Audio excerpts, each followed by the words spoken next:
At Faith FM, we have a very simple goal, and our goal is we want to connect Australians with the life-changing gospel. And I will share with you over the next couple of nights how we do that.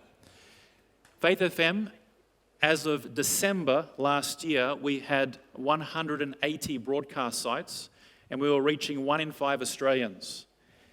Today, which is about 4 months later, next slide please, we have 215 sites, and we now reach 1 in 4 Australians. That's about 6 million people is the potential reach of the Faith FM network.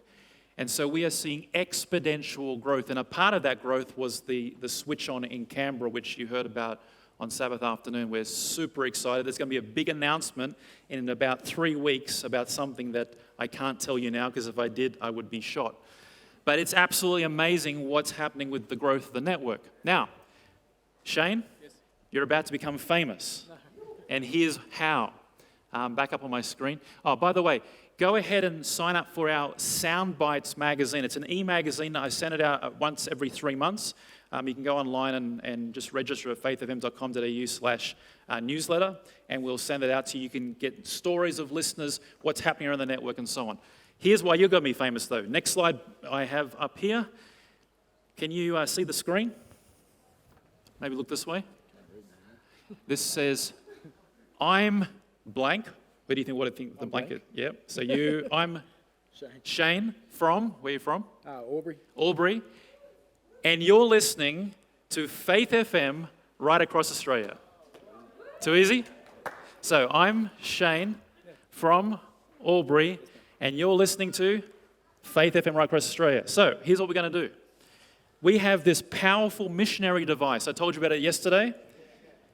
If you go onto this missionary device and you download an app, not Facebook, not Twitter, not TikTok, any of those things, download the app that matters, Faith FM Australia. Download that app.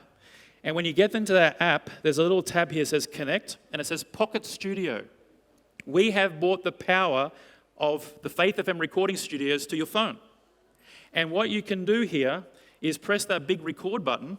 You're all going to be super silent. And our new generation of radio stars, yeah, we're going to get that back up. Can we have that back up on the screen? All right. So we're going to hit record here. You're going to be super silent, and Shane is going to do a tag for us.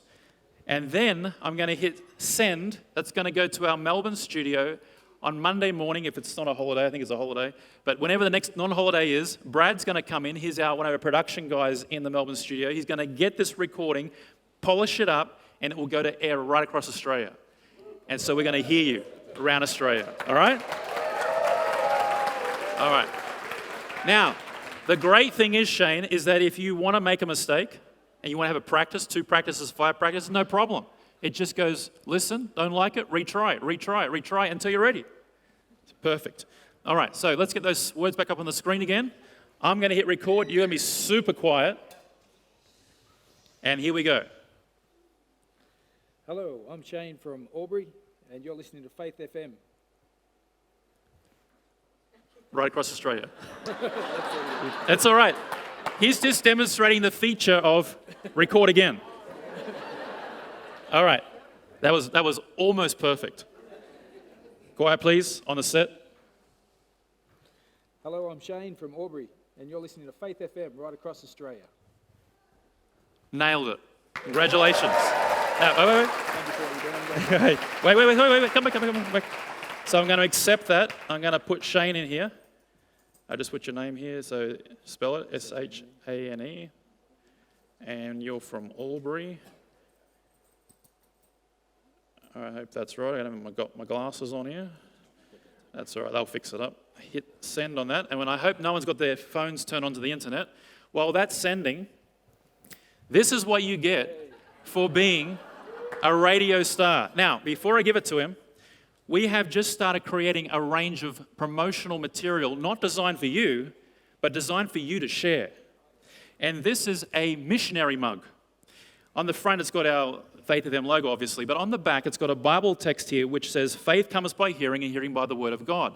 And if you'll notice, we live in a post-COVID world, and I'm so grateful that the Australian government has done the greatest education program known to humanity of how to use QR codes. Because before COVID came along, no one knew how to use them. So now, on this mug, there's a QR code that says, listen, if you scan this, it goes straight to the live stream of our Faith FM studio, or a broadcast across Australia. So you give this gift at any time someone scans this, any time in the future, from this point forward, they will be listening to Faith FM. It's a cup that keeps on giving. So you're the first person in Australia to get this mug, all right? Now, I have with me 19 more. These are the first 20 mugs ever created for Faith FM. You're getting number 1, and the remaining 19 you can get for a donation of $15 or more. And please give it to somebody else. So I have 19 more mugs. I don't want to take them back with me in the car. So please, if you want to get one of these mugs, $15 donation or more, and use it as a gift to share for the mission of sharing faith. So thank you very much, Shane. Congratulations. So I'd just like to thank Robbie for what he's doing. I've only heard him once, but his mission is what you could be doing in this community. And you need to. You came for a reason, and this is why. So listen well, because God put you there, and you mug if you're not.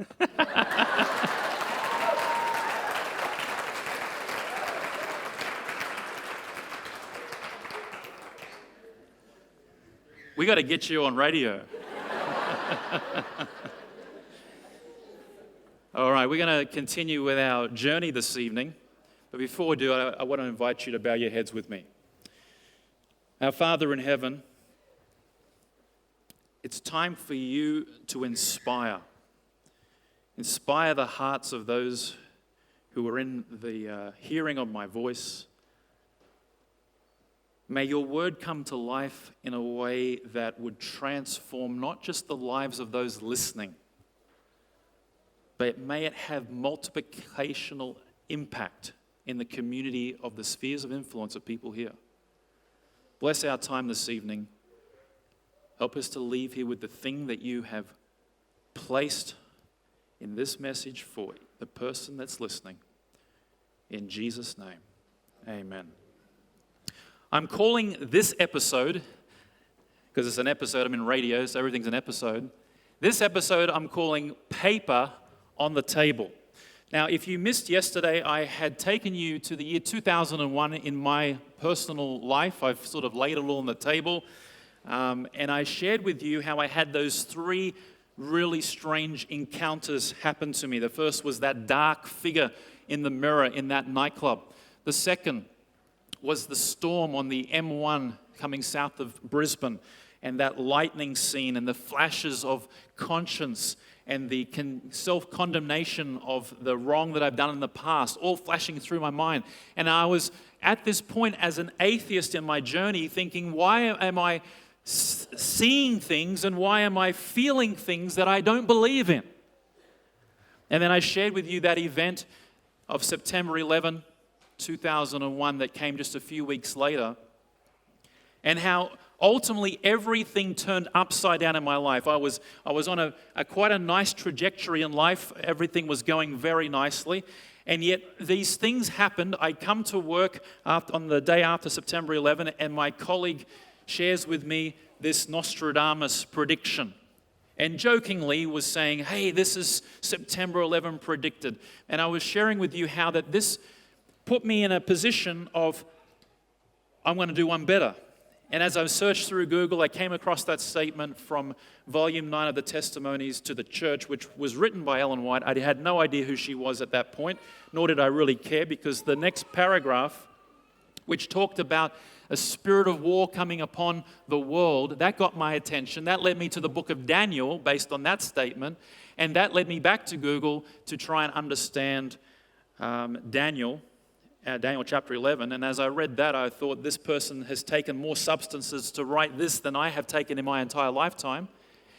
And then I shared with you that last scene, how I was driving home, I saw a Bible store, and I decided to buy a Bible to get a little bit more hands-on with what these fanatical Christians believe. Because here's the thing, even as an atheist, you have to recognize that the United States is driven, its foreign policy, by religious values and principles of prophecy.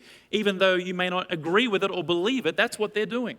A lot of their foreign policy is driven by interpretation of this book. And so I thought, hey, if we've got a president, George Bush, W. Bush, and he's driving this policy of invading these countries and so on, and he's avid that God's blessing America and blessing their troops, then this seems like a really religious war to me. It was a American Christian war against a Middle Eastern Islamic war.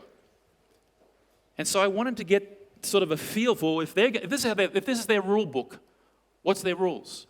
So I bought that Bible, put it in the back seat. I told you yesterday I went to see my fiancée at the time. She found the Bible in the back seat. She was not very happy with it, being an atheist herself. Her parents were staunch atheists. And by the way, interestingly enough, most of the atheist friends I had were because they had bad experiences with Christians. That's most of the people that I knew. Only a handful of them had never ever experienced any religion. So think about that as you're talking to people representing Jesus. So I have a breakup, the engagement is off, I'm drawing back to my parents' place, and as I shared with you yesterday, I walk into the front foyer of my parents' house, and this was on the wall. I walk upstairs, they're praying, I got my mail and hightailed it out of there, and that's where I left you yesterday. So, as I mentioned, tonight we're talking about the paper on the table. What's that all about? Well, now I found myself in a really strange situation. It's probably about 2 or 3 weeks after September 11 by now. I've got a Bible. I have no relationship. My engagement's broken off. My best friend has declared me as spiritually infectious. My work colleagues started looking at me sideways when I stopped having beer o'clock. People were going, there's something happening, and I'm like, I don't know what's going on, because I'm not, by this stage, no way am I a Christian.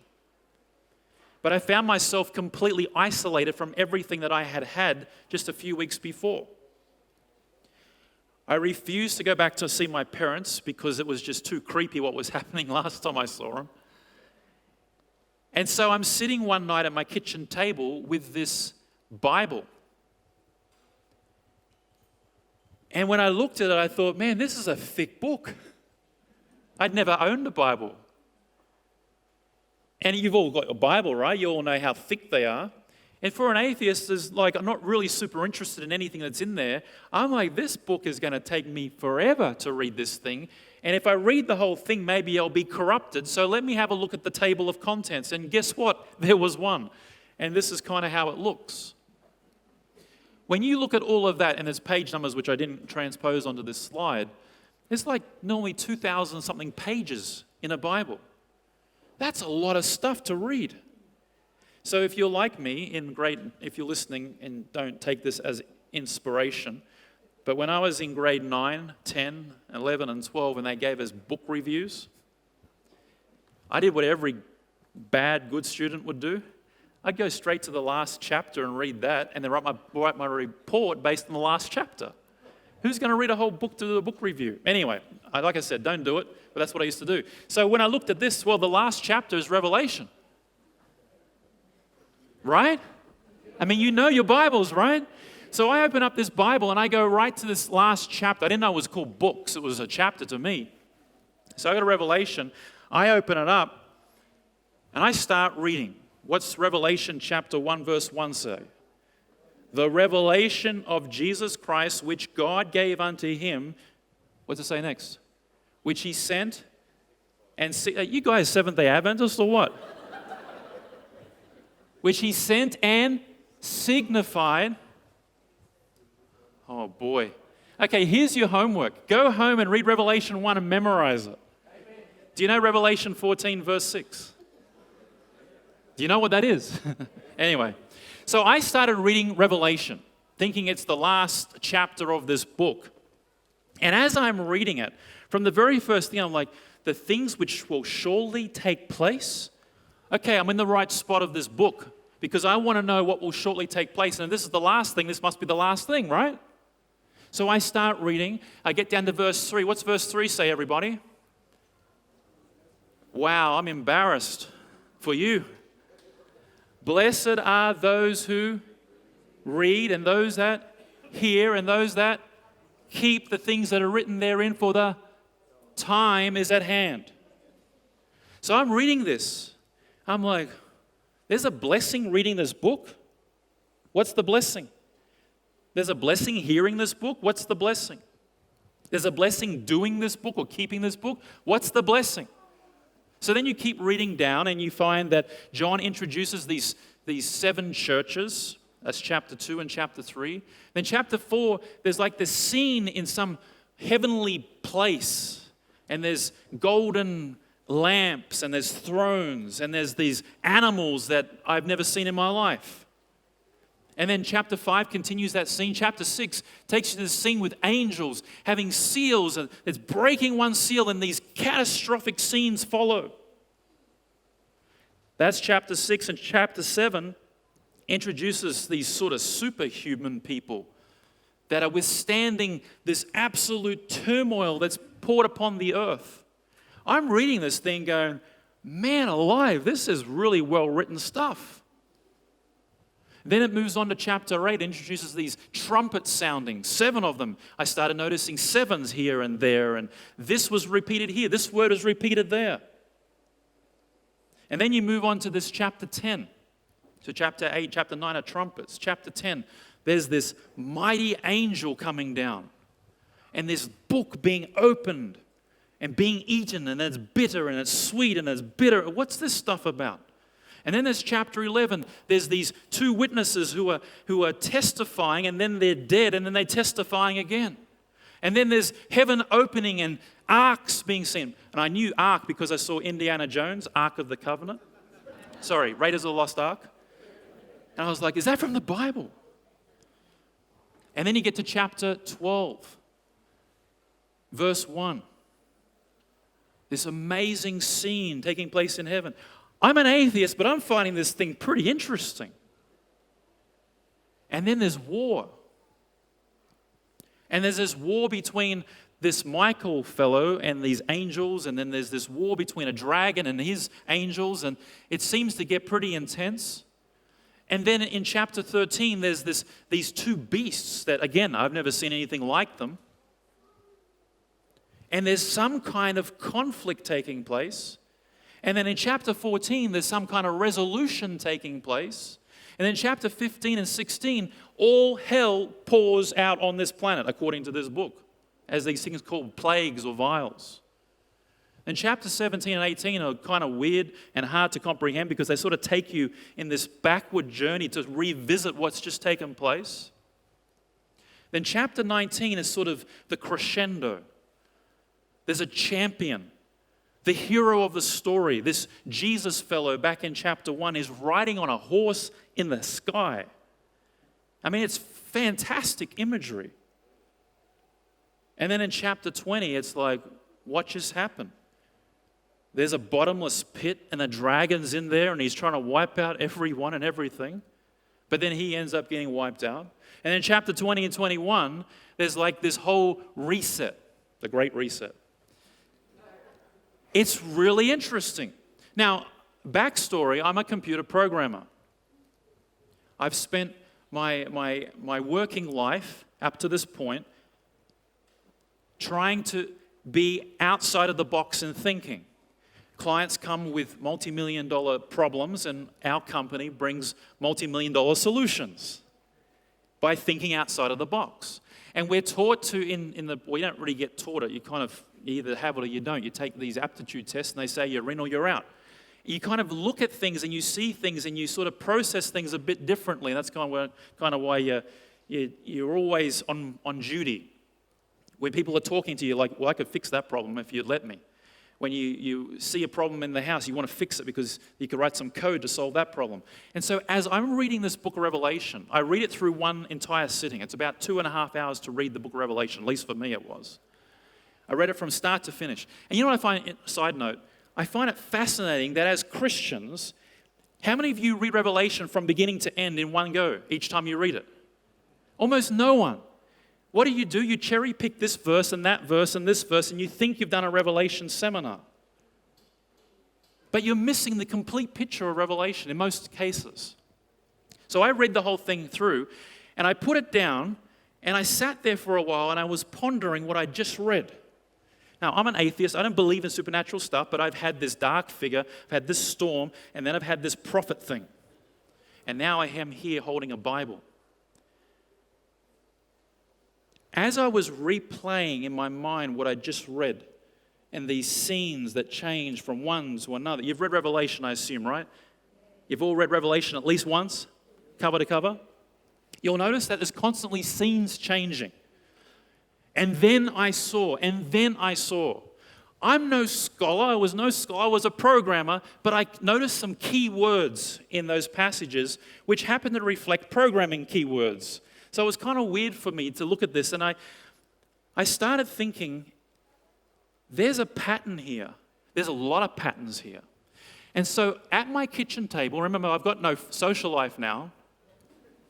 On my kitchen table, I didn't have a whiteboard at home. I love whiteboards. In the office, you always brain dump on whiteboards and you solve problems on whiteboards. But at home, I didn't have a whiteboard, but I had paper and I had a kitchen table. So I got all my A4 pieces of paper, laid them out on my kitchen table and sticky taped them all together, one big sheet of paper. That was my whiteboard. And so what I started doing is I started going through the book again. And my goal was to flow chart the book of Revelation on my kitchen table to see if there was some pattern that I could decipher.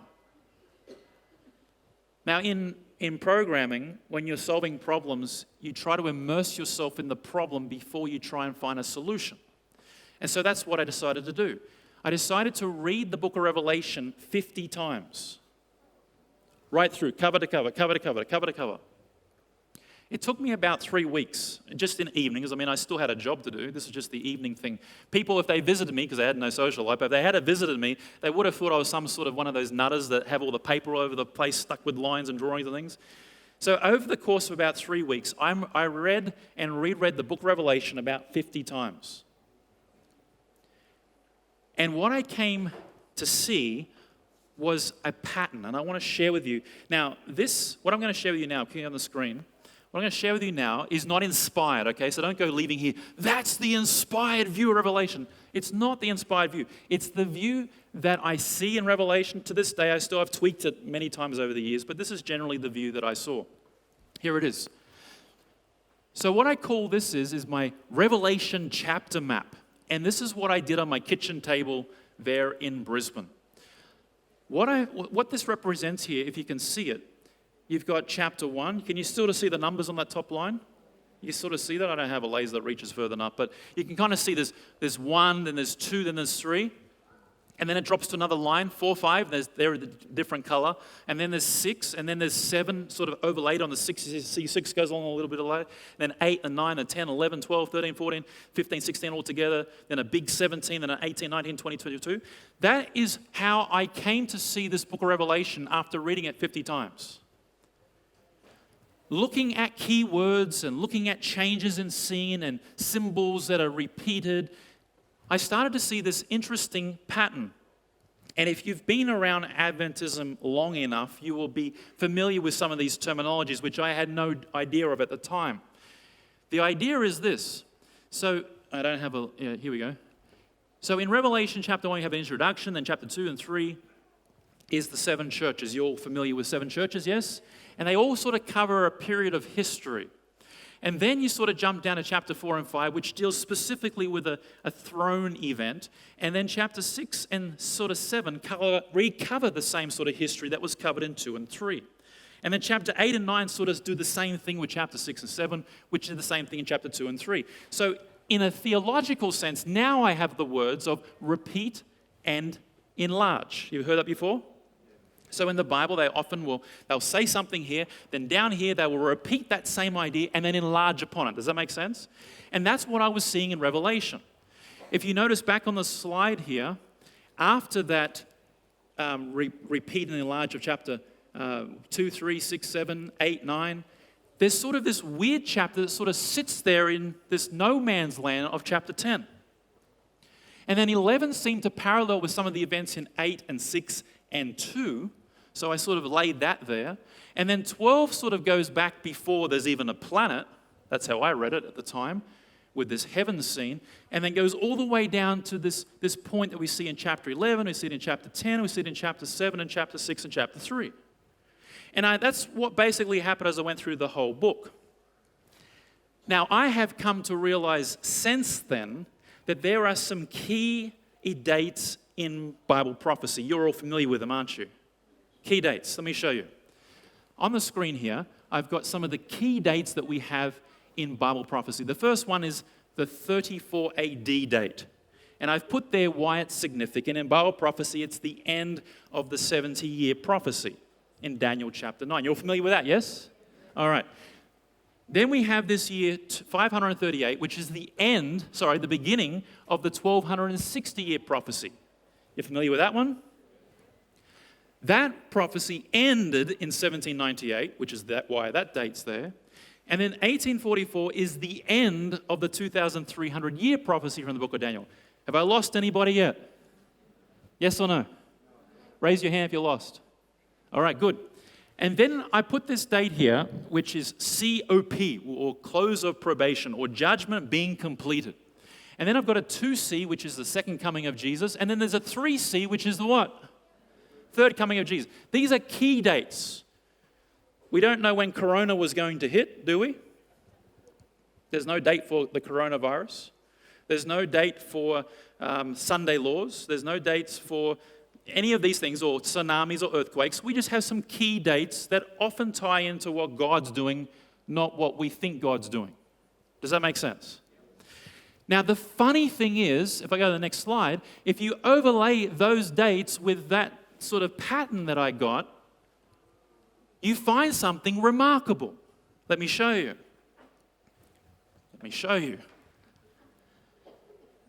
We all live before judgment has ended, correct?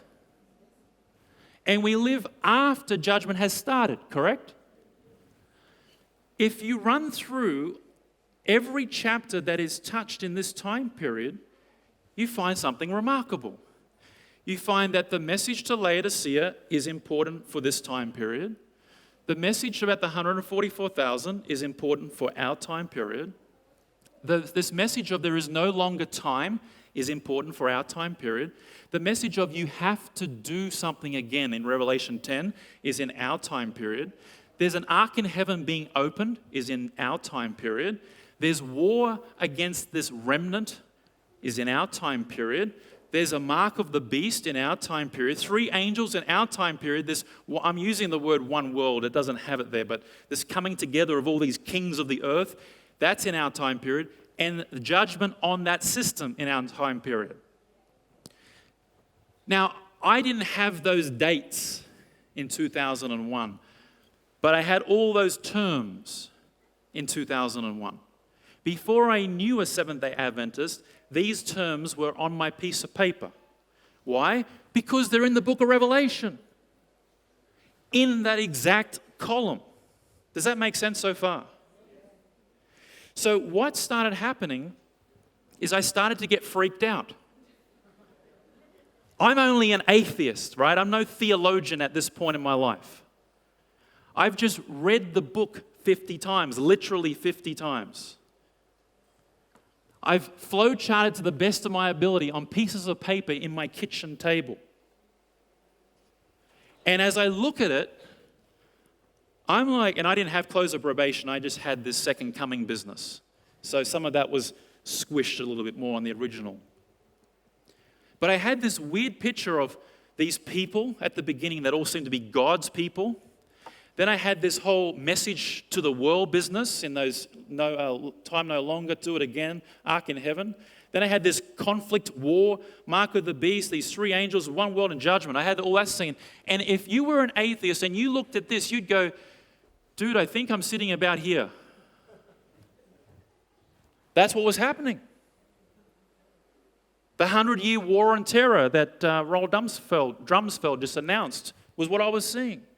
I showed you yesterday some of the pictures from the news.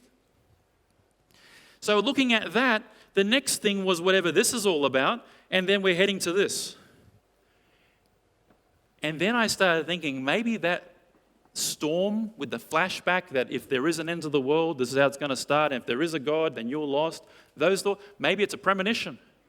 I don't believe in that stuff, but this is all getting too creepy to be coincidental. So I did what any good programmer would do. I decided to stop the development and look for an alternative view and come back to this if I needed to. What do I mean by that? If I was born in the Middle East, I would have picked up a Quran, not a Bible.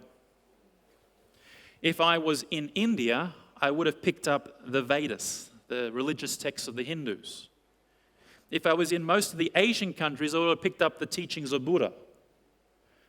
But it just so happened that I lived in Australia, which has a Christian heritage, and so I picked up a Bible. And so my rationale was this: who's to say that one of these other religions might have the message for the time, the truth, or whatever it might be? After all, this is a Christian war of the Americans, American Christianity, against the Islamic people. That's how I perceived it. And many in the public space saw the same thing too. It was a religious war. In fact, I've seen newspaper articles say holy war. This was the war on terror. It's a holy war between two ideologies.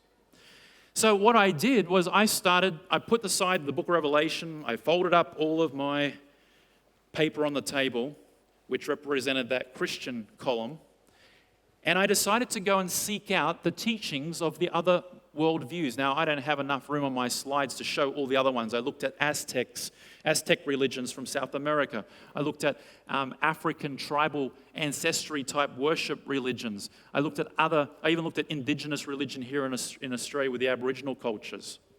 That varies there as well. But I looked at a lot of different religious views, worldviews. But the big ones are the ones that are up here on the screen, which I'll highlight for the sake of time. What I was looking for, I got a Quran and read the Quran. I got a copy of the Vedas and a copy of Buddha's teachings. That one's a bit harder because Buddha never wrote anything. He kind of just had disciples that sort of wrote about what he said and passed it down through oral tradition. So depending on what flavor of Buddhism you read, there are differences, but the general gist is still the same. So I'm a programmer who's now becoming an international scholar on world religions in my kitchen. I was not having conversations with anybody at this point in my journey about anything of faith. And so as I get the Quran and I read through it, by the way, at this point I hadn't read the whole Bible yet. I'd only read Revelation. As I read the Quran, anybody read the Quran from cover to cover? All right, just one or two. When you read it, you get a sense that the author of the book is not Muhammad, it is Allah. That's the sense that you get. But as you read through the book, as a skeptic, the way I am and was, the question that keeps coming back over and over and over again is, well, prove the claim. If Allah's writing the book, prove it. And the closest thing you get, so I actually started talking to some Islamic people online saying, hey, listen, I'm a nobody in your faith, but I'm interested to know the core beliefs. Tell me. This was all on chat back in 2001. And this was the text that was given to me by more than about 10 different Islamic sort of teachers. They weren't imams or anything, but the teachers here in Australia, one was in the US, one was in Singapore. This is what they gave me as the text. In the Quran, what just happened then? There we go. In the Quran, this is the text that they gave me. Let me read it from over here. This comes from Surah chapter 9, verse 33, if we want to do it in an English version. It says, it is who, referring to God or Allah, hath sent his messenger Muhammad, that's supplied, with the guidance and the religion of truth. So the claim is that, and this is what Muslim people have taught me, they taught me that the Quran teaches that it's Allah, can I get that back up please? It's Allah who sent Muhammad. That's the claim. You get with me so far? So Allah has sent Muhammad as his messenger, and it's with guidance of and for the religion of what? truth. And this is what they tell me. Why? This is the reason. That he may cause it, the religion of truth, to prevail over all religion, however much the idolaters may be averse. So as I dialogued and conversed with these teachers of the Quran, they all told me this is the evidence that Allah is the author of the Quran, that it will be the dominant religion on earth because it's the religion of truth. That's the claim. And that's the evidence of the claim. Now, that's aspirational. I'm happy for you to have that as your goal with your religion of truth. As a skeptic, I'm saying this. But how on earth does that prove that the book came from God? And by the way, you've been going for how many decades and centuries, and you're still not the only religion in town. Now, I mean no disrespect to anybody who subscribes to the Islamic faith. They're seekers for truth, as you and I are. But at the time, as a skeptic, to me, it didn't hold weight. You can claim the book is from God, but it's a big ask for me to believe that without any proof. Does that make sense? So I kept my Quran, still have my Quran, but it's put on the shelf here. And so I turned to the next teaching, which was the Vedas, which is the Hindu texts. The Hindu texts are really interesting. They're full of rituals and songs and hymns and prayers for different occasions and different needs and all these sorts of things.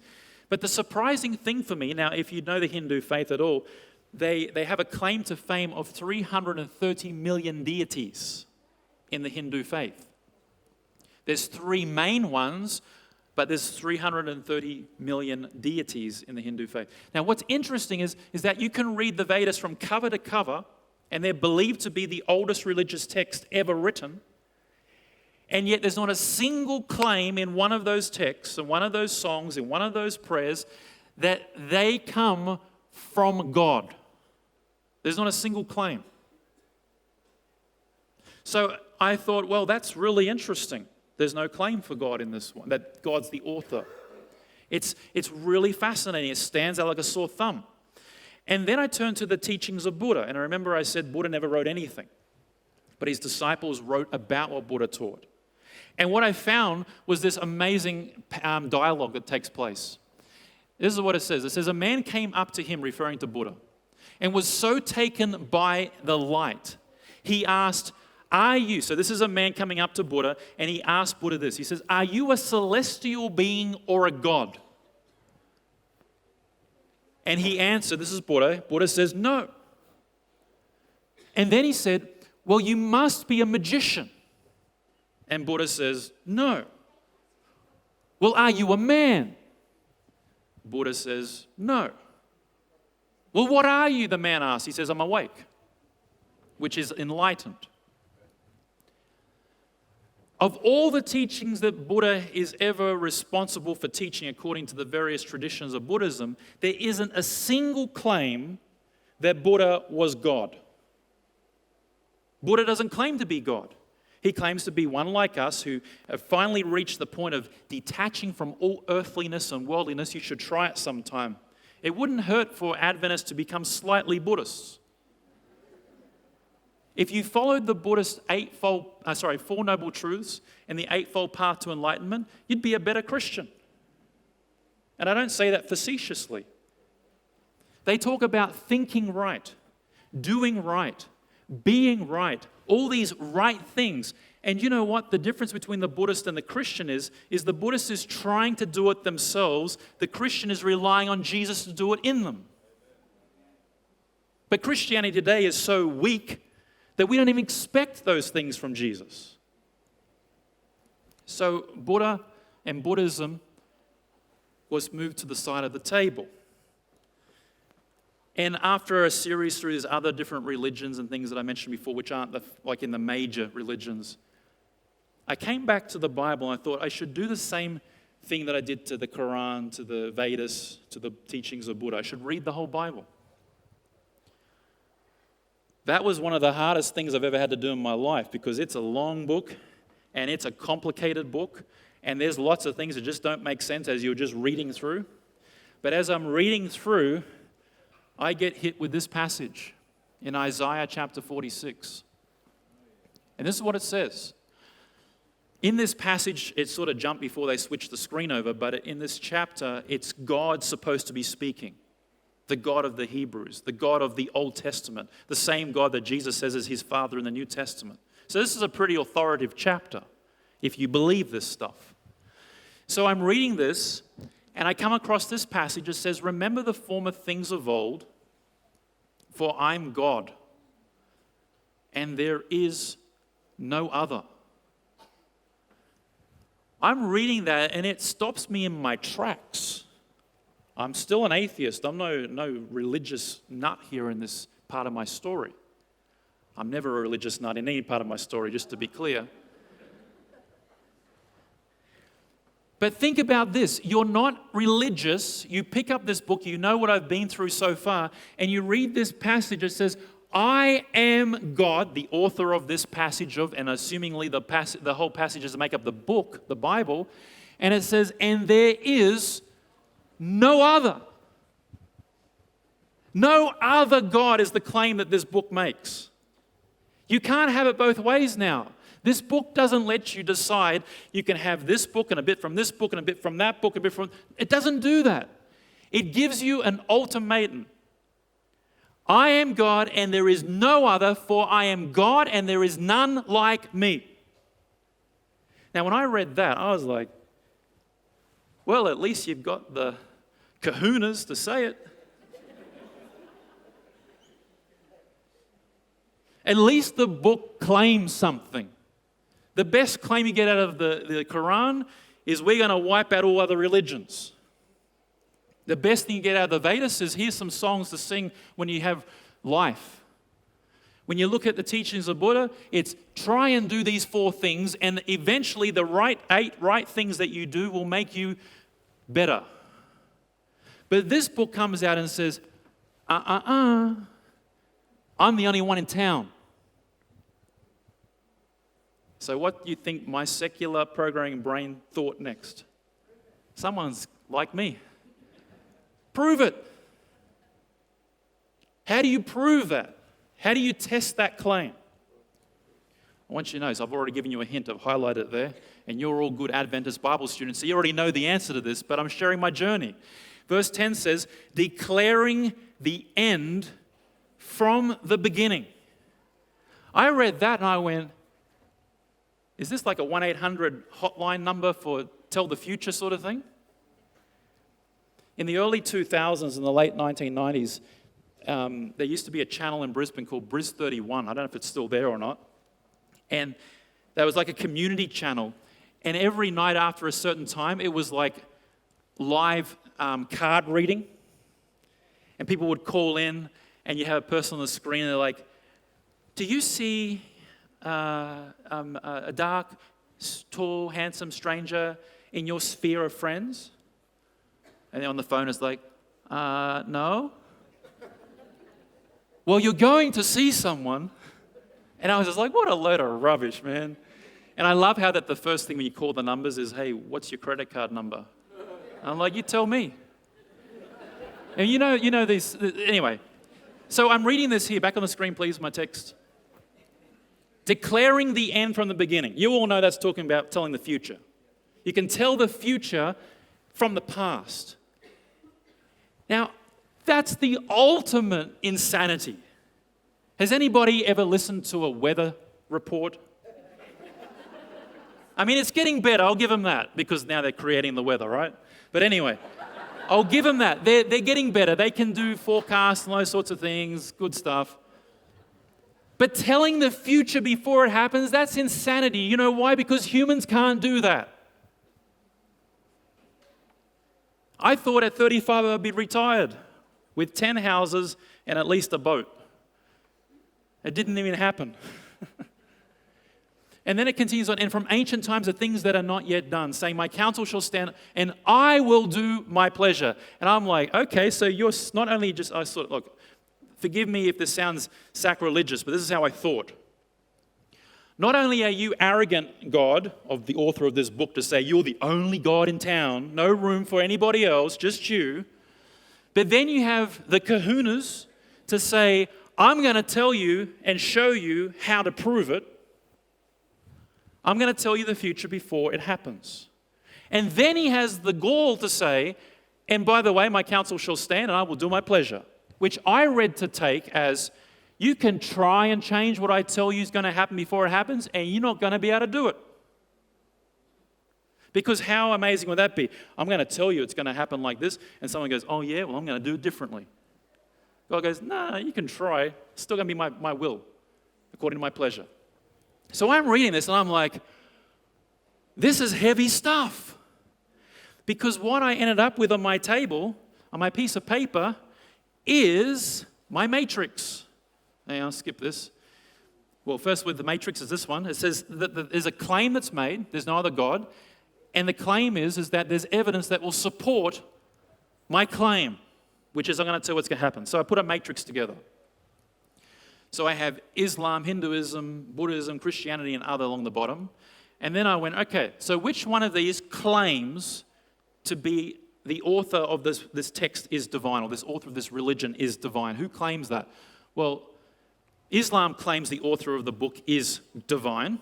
Hinduism is sort of yes-ish because they sort of claim that there are these three deities that they're acknowledging in song and poem and all these sorts of things, but there's no real claim. Buddhism, no claim whatsoever. Christianity, direct claim. And others are yes and no. There's some secular, it's not secular, some sort of sect-type religions that have claims that they are come from a deity. But if you go to the next line in the matrix, it says, do these books or these religions give evidence for the claim? Is there any way to test the claim? You follow what I mean by that? And when you go along it, you end up with no in the Islam, no in the Hindu, no in Buddhism, yes in Christianity, and no in the others. And so now the next question is, the only one that offers the claim claims that the evidence is in prophecy. Does that make sense? So when you look through all of these religious texts, you find that, and this is debatable, that Islamic texts, as in the Quran, it's argued that there's about 5% prophecy. However, those prophecies aren't in the Quran, they're in commentaries by other scholars about the Quran. So depending on which flavor of Islam you're in, depends on whether or not you see there being prophecy in the book. So I'll put 5% to be generous, but if you're pure to just the Quran text, there's almost zero. The other ones are no, no, no. And then along comes this crazy, annoying book that's in my kitchen table, the one that got me out of a marriage. And it turns out that this book is around 40%. And again, there's debate on how much and how little. But it's about 40% of the book is prophecy. So what was the claim that God gave? I'm the only God. I wrote the book. I inspired the book. What's the New Testament say? How did we get the scriptures? All scripture is given by the inspiration of God. Who claims to have given this book? God. And then God says, and here's how you'll know that it's me. I'm going to give you prophecy, and exactly as it fulfills, as it says it does, that's the evidence. So that's what this book does. It gives you 40% of the book is a test. So as a programmer, as a skeptic, as secular, as an atheist, I look at this chart that I have here, and I'm like, all right, let's prove or disprove. So I think I went to Google, to be honest, and I searched in there to give me a list of prophecies in the Bible. And one of the prophecies that stood out was this one. You've all heard of, or you've all read Daniel, right? Do you know what chapter this comes from? 8. Who said 8? Come and see me afterwards. I've got a Faith FM sticker for you. Anybody else say 8? You get a Faith FM sticker too. One more person over this side. Anyone said 8? Come and see me afterwards. Faith FM stickers all around. In this prophecy, very quickly for those who may not be familiar with it, there is a scene of two animals, as you can see on the illustration here, a ram and a goat fighting it out. The ram has these two horns, and the goat has this one big horn. The goat wins, the horn breaks, and four horns come up in its place. And then out of those four horns come a little horn. That's, in essence, the chapter. As I sat there and I went through that prophecy, because remember, I'm trying to prove or disprove the claim that God wrote the book, right? As I'm going through this story, what I concluded, without spending the whole time with you, I concluded that there were 12 predictive elements in the story. That means there are 12 things in the story that are clearly predictions. Does that make sense? There's one big prophecy, but there are 12 components to it. And for the whole prophecy to be fulfilled, 12 things need to be fulfilled. Does that make sense? So here are the 12 things that I identified. It identified that the ram, and it's interesting because it actually says that the ram is Medo-Persia. It actually says that the goat is Greece. And then it makes this point that there are four horns coming out. And if you do a quick word study in the book of Daniel, you'll find the horns are kings. So there's four kings. So the four kings are coming out of Greece. So that was pretty easy to find if you've done any basic history in high school. And then the kingdom after Greece was Rome. And then Rome has 8 characteristics, and I've listed them there. I won't go through them for the sake of time. Now, I'm no history expert whatsoever. I think it was grade 9 history, because in grade 10 you didn't have to do history, and I said, there's no way I'm doing history. So history's not my thing, but it wasn't that hard to find out the facts. Because I'm trying to prove something that may be the difference between eternal death and damnation, whatever that looks like, and eternal foreverness with this super being up there that's trying to reach me through storms and signs of my parents' war and through shadowy figures and all this sort of stuff. So I'm pretty serious about this. I want to understand, is there something here to be concerned about, or is it just a figure of imagination? So as I went through this process, this is what I found. You put the screen back up. I found that every single one of those predictive elements of this particular prophecy in the book of Daniel has been perfectly fulfilled. In sequence, by name, by quantity. I mean, it's incredible. I've tried to work out, I'm not a mathematician either. I know enough math to do programming. But I've tried to work out the statistical probability of those 12 predictive elements being fulfilled in one prophecy, and I can't figure it out. They say that Jesus fulfilling 8 of the messianic prophecies is 1 to the power of 0 with 36 zeros, I think it is. I can't even say the number, and Google can't tell you either. This is 12, not 8, 12. Perfectly fulfilled.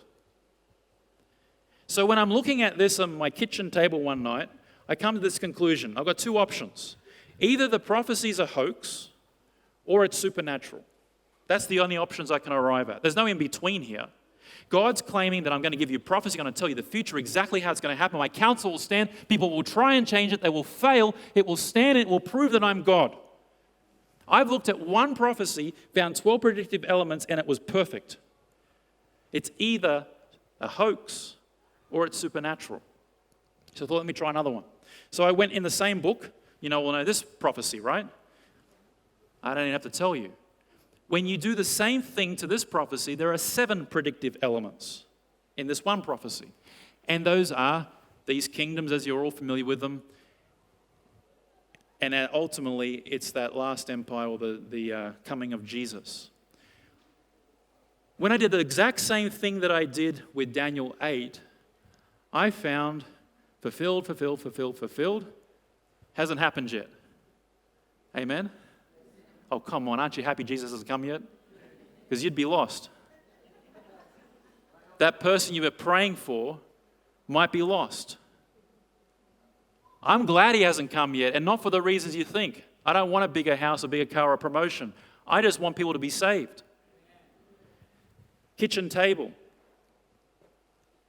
6 of the 7 predictive elements fulfilled perfectly. The only one that hasn't is the end. So I look at this and I'm like, what's the statistical probability that if you've got 6 out of 7 perfectly right, that the 7th will be exactly as it states? And once again, I arrive at this conclusion: it's either a hoax or it's supernatural. I'm sitting there on my kitchen table. This is months now, since September 11. I haven't talked to a single soul about what I've been doing, what I've been reading, what I'm thinking, what I'm writing, what I'm concluding. Not a family member, nothing. And I'm sitting there and I'm like, if I am honest to the data, you know all the politicians are saying, believe the data, trust the data. Well, in 2001, I'm looking at the data, and the data is strongly leaning towards this is supernatural. There's no way this stuff can be faked. You read anything in the Dead Sea Scrolls, archaeology, you know the stuff hasn't been copied and tweaked over the millennia. And I'm sitting at the kitchen table and I'm like, what am I doing? I'm on this trajectory away from everything that I have, everything I've been working towards. This is all, this figure, this storm, this September 11, these Nostradamus, these prophecies, Daniel, the Revelation, all these world religions. It's all leading me away from where I was to something I don't know what's in front of me. And so I came to this little graphic I put together. There's a claim in this book that says, I'm God and there's no one else. It's questionable. But there's a claim that this is testable. There's evidence for it. Prophecy.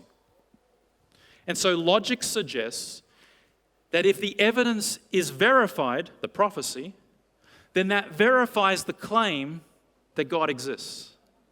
Does that make sense? And so I'm sitting there in my kitchen table night after night, struggling with this problem I've created for myself. I believe data, I believe logic, but the logic's leading me to a conclusion that's illogical. How can God exist? And this is what hit me one night, this thought. If this God of this book knows the future, then he knows my future. I'm no Christian at this point, but these are the sorts of logical conclusions I'm arriving at. But then something snapped me out of that emotional feeling and put me back to my chart. And as I'm looking at this chart, the next logical question comes. Do you see it? Here it is. So what? So what if there's a claim that God exists, and then there's prophecy is the test, and the prophecy checks out, and God does exist? So what? What difference does that make? I'm still going to have to get up in the morning to go to work to pay the bill. I've still got to live until I drop dead. What difference does this make? And I spent probably the next couple of weeks pushing this all aside because it was getting too hot to handle. There was clear evidence to believe or have the possibility to believe that there was someone bigger than me. And that sounds so ridiculous for me to say that now because I know my beginning of my parents, I know the beginning of those parents, and yet somehow I believed in all of that. There's no possibility there's anything bigger than me. And yet this convergence of events is bringing me to this point where I'm faced with the reality that I have to accept that there is God. But so what? Brush it away. What difference does it make? My grandfather still died when I was 17 years of age. He still died. So what? Every night on the news, there's starving kids in the big bellies that want me to send money to who knows which African country. So what? So what if God exists? Big deal. So what? On the next episode, I'll tell you what happens next. But I want to finish with a story that's very similar to my own. It's Peter's story. Peter lives in Newcastle. In fact, let me show you a picture. Can you put my slide back up, please? This is Peter. I got a chance to meet Peter a few months ago. Peter lived in Newcastle, well, still lives in Newcastle. He grew up in Newcastle. His parents are from Newcastle. They're from Newcastle, and they're all the way back in Newcastle. His father was one of the metalworking industry there. He was in that.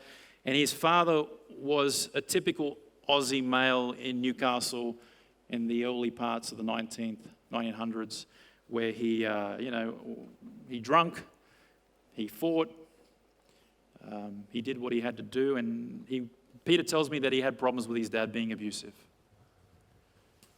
Peter's dad was not a Christian. Peter was not raised a Christian. Peter had no place for religion in his own life. He just knew he didn't want to be like his dad. He grew up, he got married, he had kids, and he found himself doing the same thing his dad was doing, drinking and being a bit abusive. His wife left him. He had a low point in his life. He's walking out of his house one morning, and a man walks over across the street to where he is. So he's getting into his car, and he hands him a book and says, "You need this book. Have a great day," and walks off. Peter gets the book, looks at it, the great controversy, put it in the house, left it there. About a year or so goes by.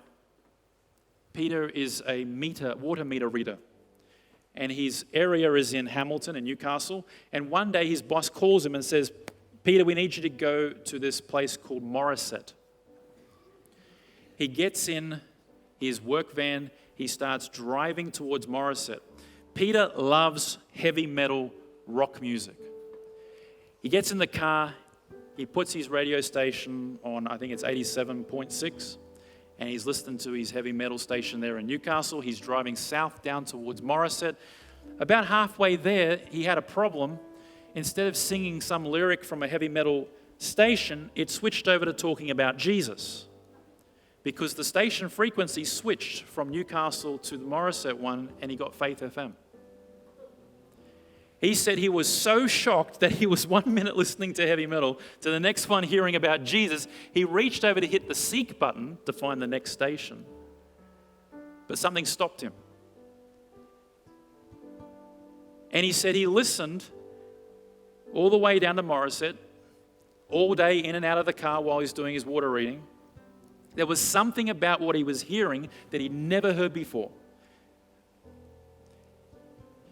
He gets back in the car when he's finished the day, and he drives back to Newcastle. As he gets halfway back to Newcastle, Jesus disappears off Faith FM. Heavy metal comes back. The frequency switched over. He then said, immediately I reached for the seek button to see if Faith FM was still around, and praise the Lord, it was in Newcastle. He starts listening to Faith FM. He listens for quite a number of, it was about a year and a half, so a number of months. He never contacted the station. He never sent an email, never did a Facebook post. He never texted in, never asked for a free offer. He was just listening. The silent listener, we call them at Faith FM. Just listening. We never hear from him. Didn't even know he existed. Peter had been listening to Faith FM for over a year and a half by now, when he had heard, you name it, Gary Webster, one of the evangelists in this division. He'd heard Mark Finley. He'd heard Doug Batchelor. You name it, he's heard it, because we air everything on Faith FM. We have a very clear, intentional faith journey planned out in our scheduling. And by the end of a year and a half of listening to Faith FM, he'd heard a message that said, give God a chance. He's an atheist in his own words. He says, I didn't even believe God existed. All the stuff I'd seen in my life, I didn't think he existed. But after that year and a half of listening and listening and listening, he heard the message that said, give God a chance. And then right then something switched, and he remembered the book. And he raced back into his lounge room, and he found that great controversy, been there for nearly 2 years.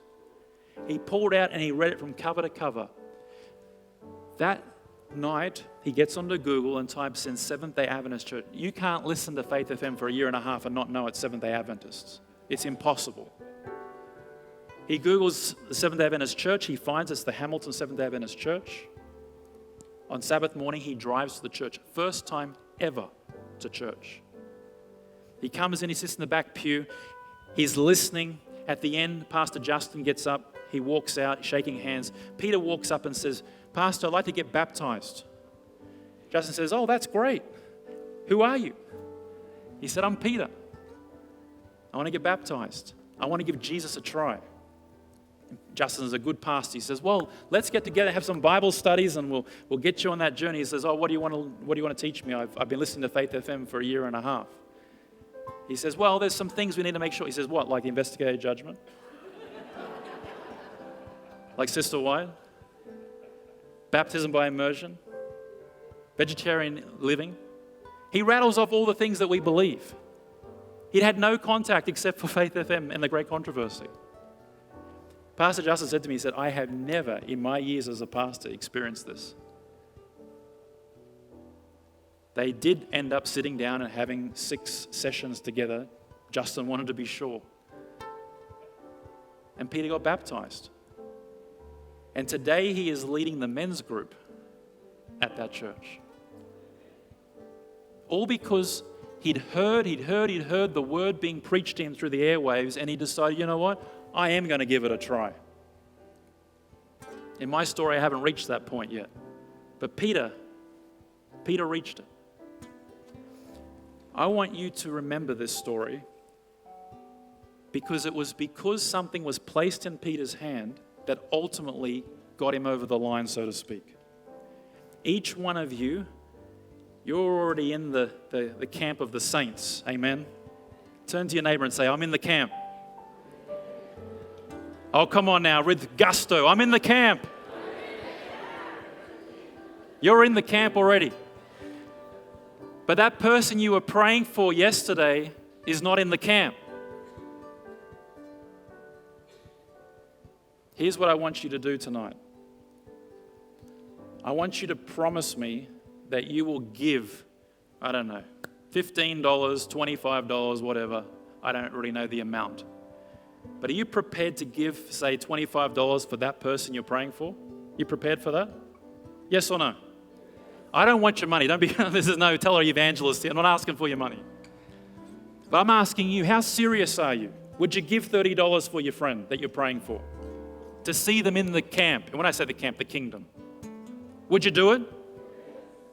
Are you really, is it just because someone else said yes next to you, or are you for sure you would do it? Let me see your hands. Will you give $30 or something like that for that person that you're praying for? All right, good. Here's what you're going to do. You're going to leave here tonight and you are going to pray and ask God, who I know talks to you. You're going to say, God, what do you want me to buy and give that person?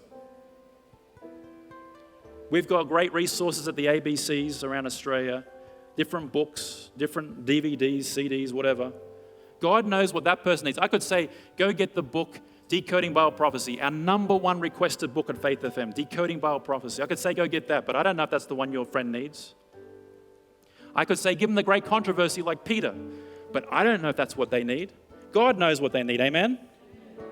And if you ask God, God, what does Bob need? God will say, get this one. But Pastor Robbie didn't say that one. So what? I'm God. I believe God speaks to people. Can you go home tonight and say, God, what do you want me to spend my $30 or $25, whatever the resource costs? What do you want me to get? And give Bob, give Jane, give Alexander, whatever that person is you're praying for. What is it you want me to send that person? Can you do that for me? Yes or no? We want to be what? We're not all together yet, are we? You're the person that's going to help us. And you're a bug if you don't. We're going to get you on the payroll.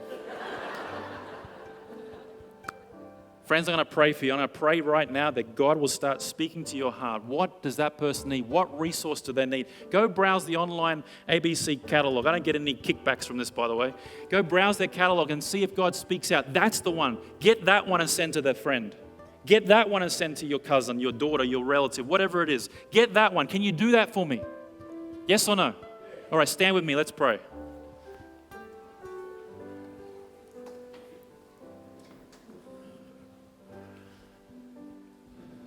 Father in heaven,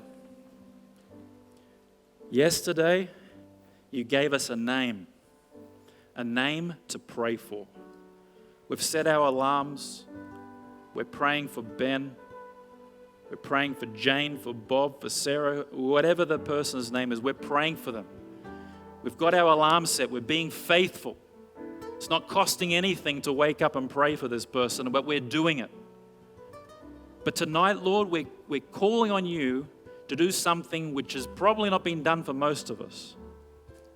We're calling on you to talk to us and to tell us what to buy, to put our money where our mouth is.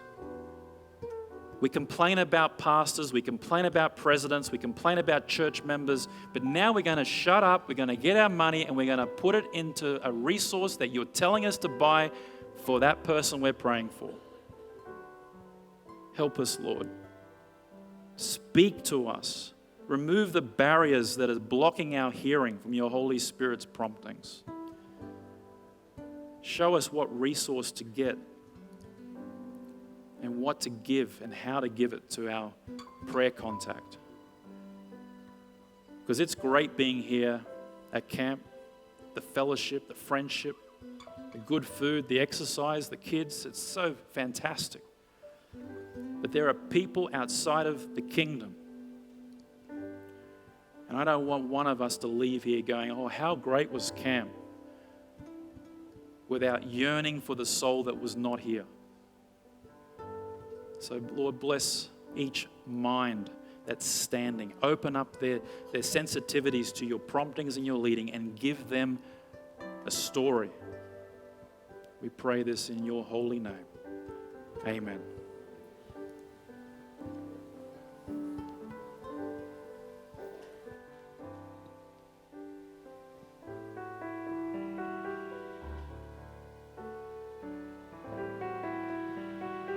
Pray this prayer with me.